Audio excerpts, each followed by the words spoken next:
Salam Raga Nusantara, kanal media praktik budaya teknologi informasi. Mempersembahkan materi kuliah, akuntansi perbankan dan LPD. Topik, komponen laporan keuangan. Yang pertama adalah laporan posisi keuangan. Laporan posisi keuangan, atau yang sering disebut sebagai neraca, adalah bagian integral dari laporan keuangan yang memberikan gambaran menyeluruh mengenai posisi keuangan suatu entitas pada suatu waktu tertentu. Neraca menyajikan informasi tentang aset, kewajiban, dan ekuitas entitas yang penting untuk menilai likuiditas, fleksibilitas keuangan, dan potensi pertumbuhan di masa depan. Penjelasan, neraca adalah laporan keuangan yang menggambarkan posisi keuangan suatu perusahaan pada akhir periode akuntansi. Neraca terdiri dari 3 elemen utama, aset, kewajiban, dan ekuitas. Bentuk laporan posisi keuangan bank umum konvensional. Laporan posisi keuangan bank umum konvensional memiliki struktur yang mirip dengan perusahaan lain, tetapi dengan beberapa pos khusus yang mencerminkan operasi perbankan. Berikut adalah bentuk umum dari neraca bank. Aset, kas dan setara kas. Penempatan pada Bank Indonesia dan bank lain. Kredit yang diberikan. Aset tetap dan inventaris. Investasi dalam surat berharga. Kewajiban. Simpanan nasabah. Giro. Tabungan. Deposito. Pinjaman yang diterima. Kewajiban segera. Utang pajak. Ekuitas. Modal disetor. Cadangan umum dan cadangan tujuan. Laba ditahan. Berikut adalah beberapa pos penting yang ditemukan dalam laporan posisi keuangan bank umum konvensional. Kas dan setara kas mewakili likuiditas bank dan kemampuan untuk memenuhi kewajiban jangka pendek. Kredit yang diberikan merupakan sumber pendapatan utama dan mencerminkan portofolio pinjaman bank. Simpanan nasabah, sumber dana utama bank, terdiri dari berbagai jenis simpanan yang ditawarkan kepada nasabah.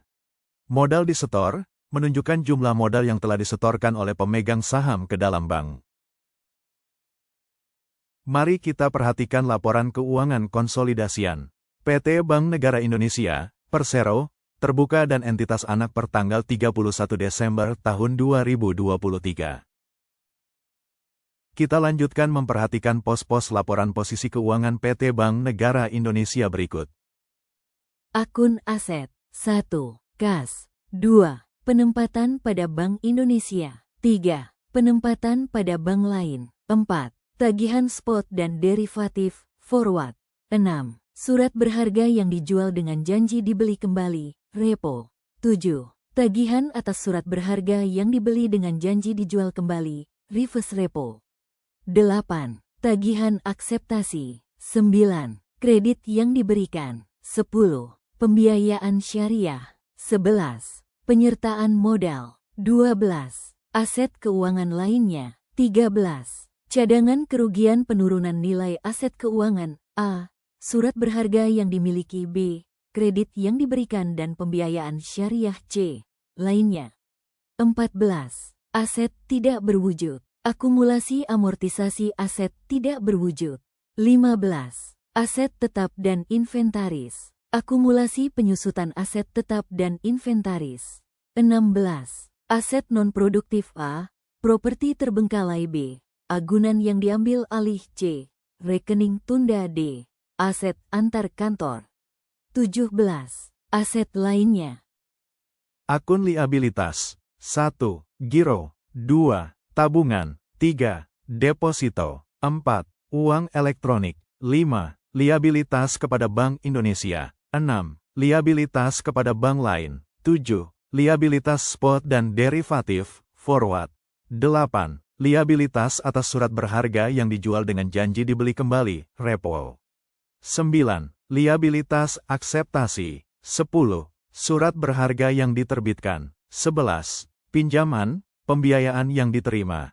12. Setoran jaminan. 13. Liabilitas antar kantor. 14. Liabilitas lainnya. 15. Kepentingan minoritas, minority interest. Akun ekuitas. 1. Modal disetor terdiri dari A. Modal dasar. B. Modal yang belum disetor. C. Saham yang dibeli kembali, treasury stock. 2. Tambahan modal disetor terdiri dari A. Agio B. Disagio C. Dana setoran modal D. Lainnya. 3. Penghasilan komprehensif lain terdiri dari A. Keuntungan B. Kerugian. 4. Cadangan terdiri dari A. Cadangan umum B. Cadangan tujuan. 5. Laba rugi terdiri dari A. Tahun-tahun lalu B. Tahun berjalan C. Dividen yang dibayarkan. Selanjutnya, komponen laporan keuangan yang kedua. Laporan laba rugi dan penghasilan komprehensif lainnya. Laporan laba rugi dan penghasilan komprehensif lainnya adalah bagian penting dari laporan keuangan yang disusun oleh perusahaan. Laporan ini memberikan informasi mengenai kinerja keuangan suatu entitas selama periode tertentu, yang biasanya 1 tahun fiskal. Pemahaman yang tepat tentang laporan ini dapat membantu para pemangku kepentingan dalam membuat keputusan ekonomi yang tepat. Latar belakang. Laporan laba rugi dan penghasilan komprehensif lainnya mencakup 2 komponen utama, laba rugi dan penghasilan komprehensif lainnya. Laporan laba rugi mencatat pendapatan dan beban yang dihasilkan selama periode pelaporan, menunjukkan apakah perusahaan mengalami laba bersih atau rugi bersih. Sementara itu, penghasilan komprehensif lainnya mencakup semua pendapatan dan beban yang tidak diakui dalam laporan laba rugi tetapi yang mempengaruhi ekuitas pemegang saham. Prinsip pelaporan. Prinsip pelaporan untuk laporan laba rugi dan penghasilan komprehensif lainnya diatur oleh standar akuntansi dan prinsip akuntansi yang berlaku umum. Prinsip ini memastikan laporan keuangan disusun dengan cara yang konsisten dan dapat dibandingkan dari waktu ke waktu dan di antara perusahaan yang berbeda. Beberapa prinsip utama meliputi prinsip pengakuan pendapatan. Pendapatan diakui ketika diperoleh, bukan ketika kas diterima. Prinsip pengakuan beban. Beban diakui ketika dikeluarkan, bukan ketika dibayar. Prinsip kepatutan. Informasi keuangan harus disajikan secara wajar, berdasarkan bukti yang dapat diverifikasi. Pengukuran dan penyajian. Pengukuran dan penyajian dalam laporan laba rugi dan penghasilan komprehensif lainnya harus dilakukan dengan cara yang memberikan informasi yang relevan dan andal kepada pengguna laporan keuangan. Pengukuran melibatkan penentuan nilai moneter dari elemen-elemen yang disajikan dalam laporan, sementara penyajian berkaitan dengan cara informasi tersebut disusun dan disajikan.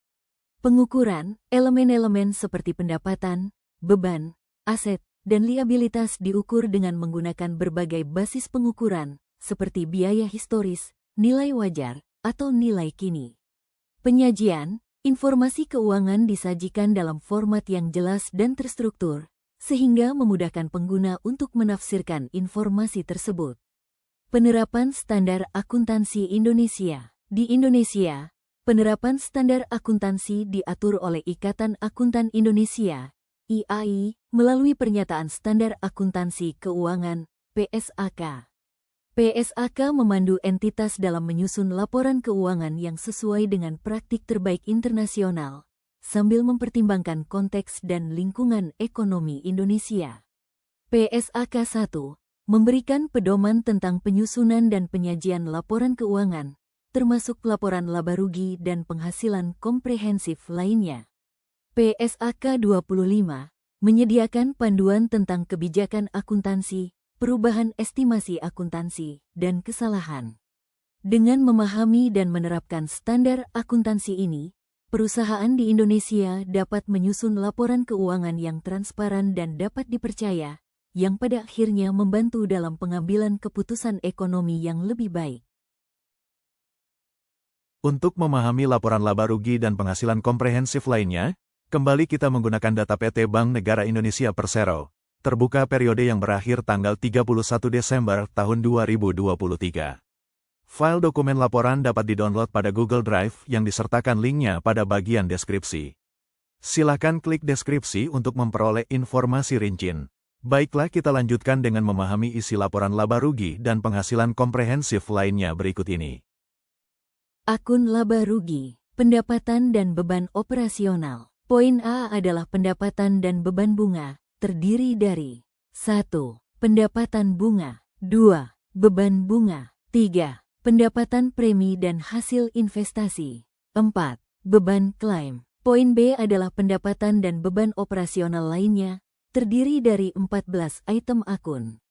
Kemudian pendapatan dan beban non-operasional, terdiri dari 1. Keuntungan atau kerugian penjualan aset tetap dan inventaris. 2. Pendapatan dan beban non-operasional lainnya. Sampai di sini diperoleh laba atau rugi tahun berjalan sebelum pajak. Pajak penghasilan terdiri dari A. Taksiran pajak tahun berjalan. B. Pendapatan atau beban pajak tangguhan. Kemudian selisihnya memperoleh laba atau rugi tahun berjalan. Berikutnya adalah komponen penghasilan komprehensif lainnya, terdiri dari 1. Pos-pos yang tidak akan diklasifikasikan ke laba rugi. 2. Pos-pos yang akan diklasifikasikan ke laba rugi.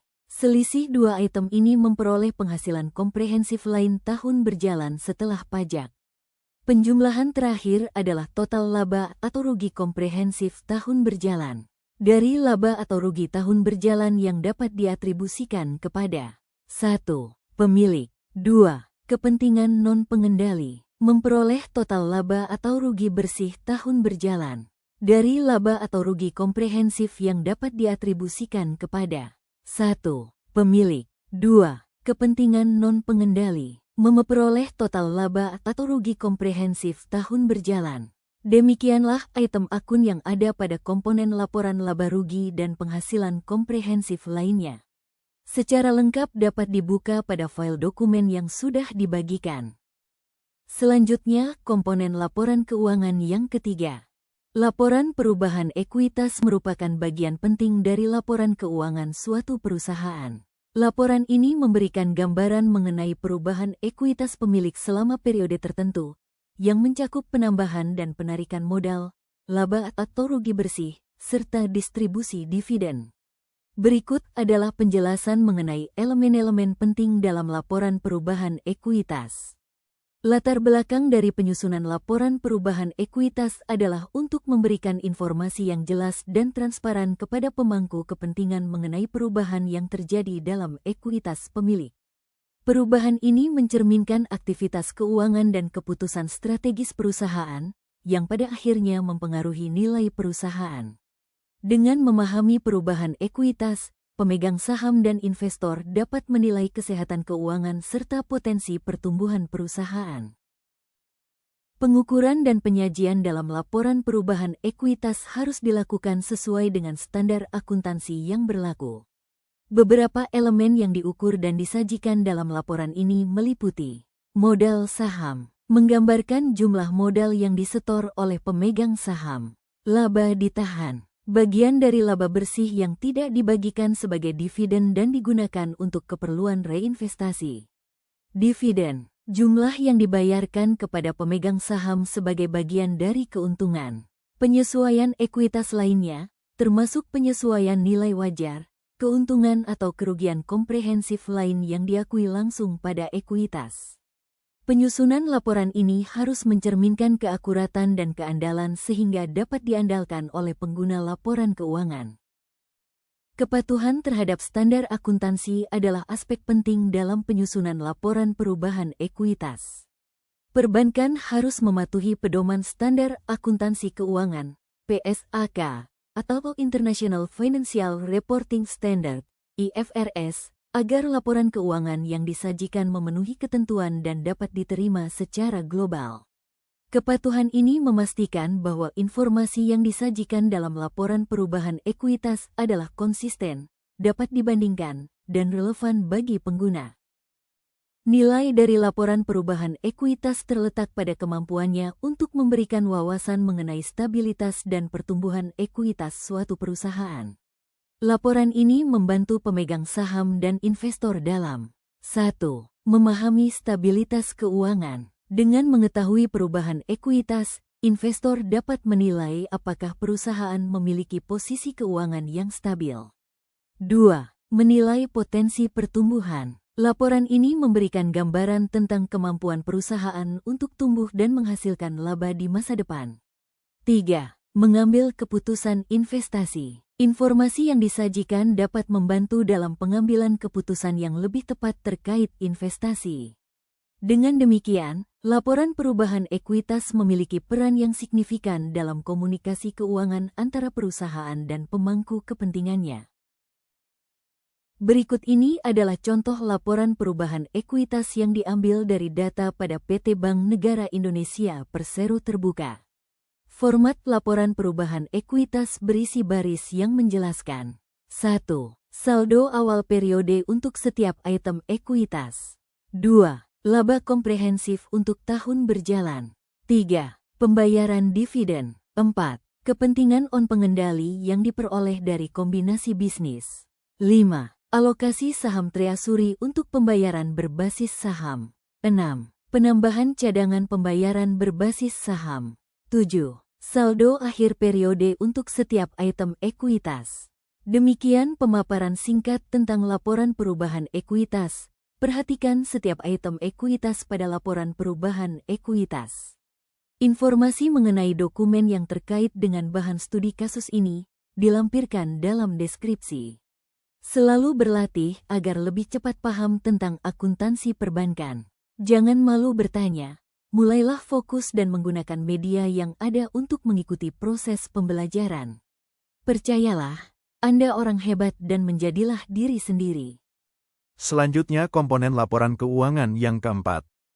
Laporan arus kas perbankan. Latar belakang. Arus kas adalah elemen penting dalam laporan keuangan yang mencerminkan aliran masuk dan keluar uang tunai dalam suatu periode tertentu.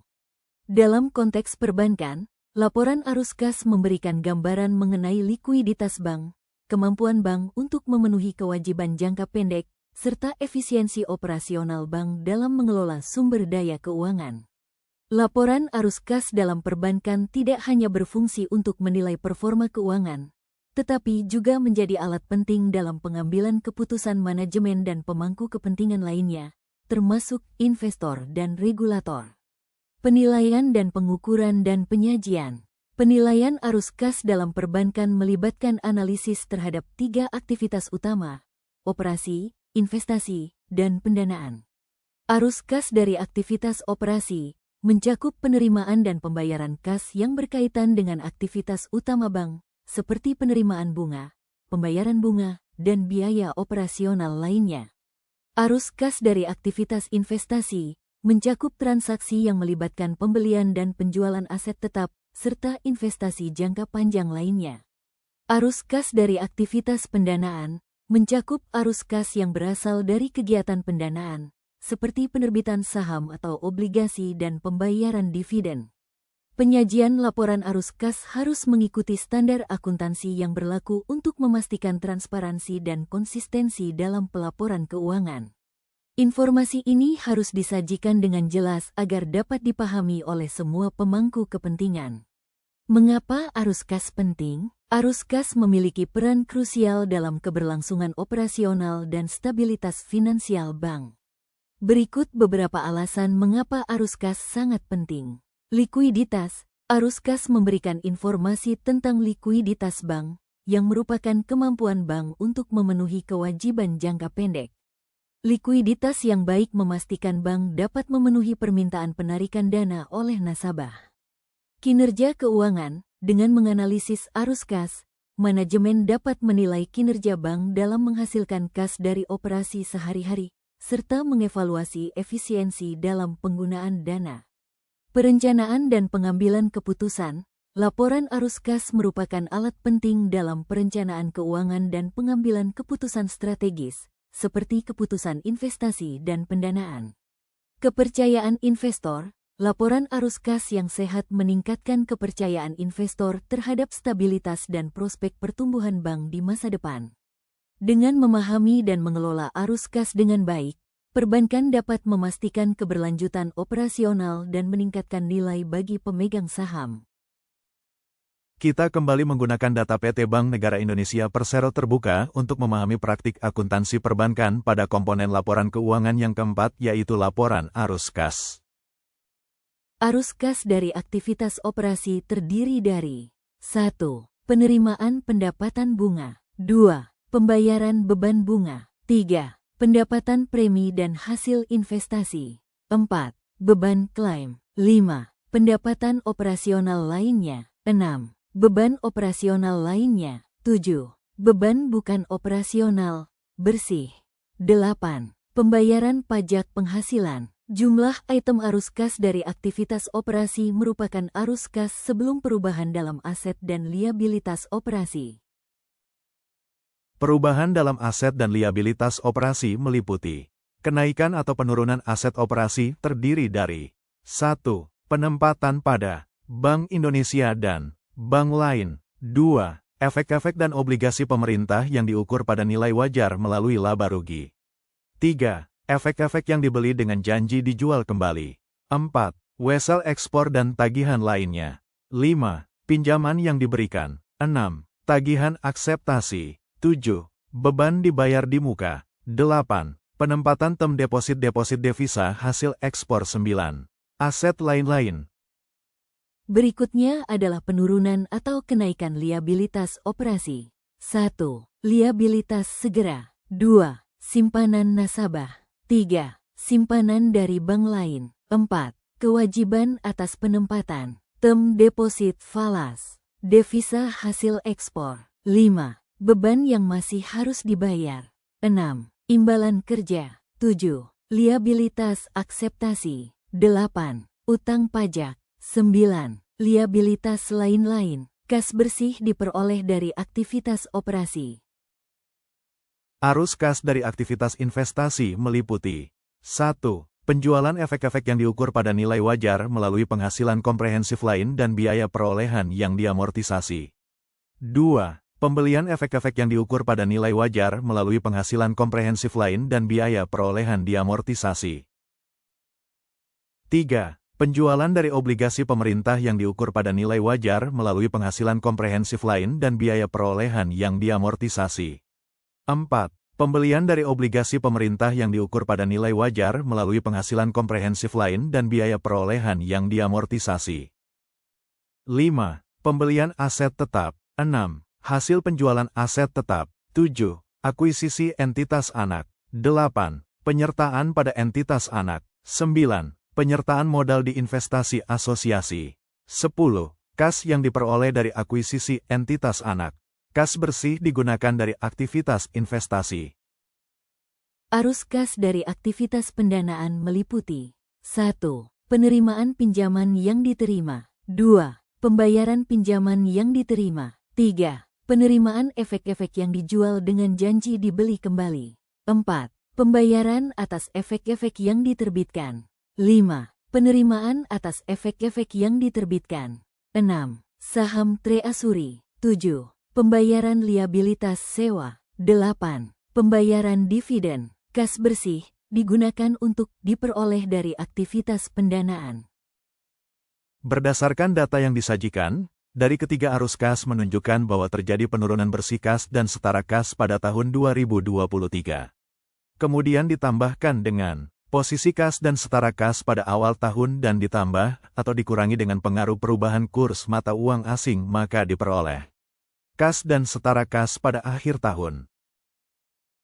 Demikian pemaparan tentang laporan arus kas pada kasus yang diambil dari data tahun 2023 PT Bank Negara Indonesia Persero terbuka. Selanjutnya, Anda ditugaskan untuk menyelesaikan menyusun laporan arus kas berdasarkan data yang diperoleh dan atau data dari bank lain untuk menambah wawasan lebih mantap tentang penerapan pelaporan keuangan perbankan terutama yang berkaitan dengan laporan arus kas. Diskusi terbuka dapat dilakukan melalui fitur yang ada. Sesi berikutnya adalah memaparkan tentang komponen laporan keuangan yang kelima yaitu catatan atas laporan keuangan. Catatan atas laporan keuangan adalah bagian penting dari laporan keuangan suatu perusahaan. Mereka memberikan konteks dan detail tambahan yang tidak dapat diungkapkan hanya dengan angka-angka dalam laporan keuangan. Berikut ini adalah beberapa elemen kunci terkait catatan atas laporan keuangan. Elemen kunci terkait catatan atas laporan keuangan. Catatan atas laporan keuangan memainkan peranan penting dalam membantu para pemangku kepentingan memahami lebih dalam angka-angka dalam laporan keuangan. Berikut adalah beberapa elemen kunci yang terkait dengan catatan atas laporan keuangan. 1. Kebijakan akuntansi. Catatan ini menjelaskan kebijakan akuntansi yang digunakan perusahaan dalam penyusunan laporan keuangan. Kebijakan tersebut mencakup metode penilaian aset, pengakuan pendapatan, dan pendekatan yang digunakan untuk menghitung depresiasi. 2. Informasi tambahan. Elemen ini mencakup detail tambahan tentang item-item tertentu dalam laporan keuangan. Misalnya, catatan dapat memberikan rincian mengenai piutang usaha, persediaan, aset tetap, dan kewajiban jangka panjang perusahaan. 3. Peristiwa setelah tanggal pelaporan. Catatan ini memberikan informasi mengenai peristiwa penting yang terjadi setelah akhir periode pelaporan yang dapat mempengaruhi laporan keuangan. Misalnya, perubahan signifikan dalam nilai aset atau kewajiban. 4. Pengungkapan risiko. Catatan ini memberikan informasi tentang berbagai risiko keuangan yang dihadapi oleh perusahaan, termasuk risiko kredit, risiko likuiditas, dan risiko pasar. Ini membantu pembaca memahami eksposur risiko perusahaan. 5. Transaksi pihak berelasi. Elemen ini mencakup penjelasan mengenai transaksi dengan pihak-pihak yang memiliki hubungan istimewa dengan perusahaan, seperti anak perusahaan, perusahaan afiliasi, atau anggota manajemen kunci. Catatan atas laporan keuangan sangat diperlukan karena beberapa alasan berikut. Transparansi. Catatan membantu meningkatkan transparansi dengan memberikan informasi tambahan yang tidak dapat dijelaskan hanya dengan angka. Konteks. Mereka menyediakan konteks sehingga pengguna laporan dapat memahami bagaimana angka-angka tersebut diperoleh dan apa yang mereka wakili. Klarifikasi. Menyediakan klarifikasi tentang kebijakan akuntansi yang digunakan, asumsi yang dibuat, dan metode pengukuran yang diterapkan. Kepatuhan. Memastikan bahwa perusahaan mematuhi standar akuntansi dan peraturan yang berlaku. Informasi tambahan. Memberikan informasi tambahan tentang peristiwa atau transaksi penting yang mungkin mempengaruhi keputusan pengguna laporan keuangan. Pemaparan mengenai komponen laporan keuangan yaitu 1. Laporan posisi keuangan atau neraca. 2. Laporan laba rugi dan penghasilan komprehensif lain. 3. Laporan perubahan ekuitas. 4. Laporan arus kas dan yang terakhir adalah 5. Catatan atas laporan keuangan.